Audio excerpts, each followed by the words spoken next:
নমস্কার বন্ধুরা, এই ভিডিওটা নীল পুজোর দিন তোমাদের সাথে শেয়ার করতে পারিনি, তাই আজকে শেয়ার করলাম।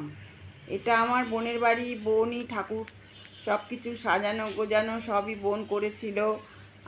আমি গিয়েছিলাম ওখানে, একসাথেই আমরা ঠাকুরের মাথায় জল ঢাললাম, বাবার মাথায় জল ঢাললাম আর পুজো পাঠ করলাম। তারপর বেলের শরবত, সাবু মাখা, বিভিন্ন রকমের ফল খাওয়া দাওয়া করলাম। যদি তোমাদের ভিডিওটা ভালো লাগে, সাজানো কেমন হয়েছে আমাদেরকে কমেন্ট করে জানাবে। আজ পয়লা বৈশাখ, তাই গেলাম মন্দিরে একটু পুজো দিয়ে আসতে। পুজো দিয়ে বাড়ি ফিরলাম।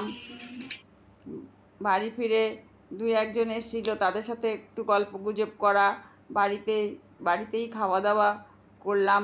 করে এই ভিডিওটা এডিটিং করে তোমাদের কাছে পোস্ট করলাম। দেখো তোমাদের কেমন লাগে ভিডিওটা। আর বাড়িতেই ছিলাম সারাদিন খুবই মজা করলাম।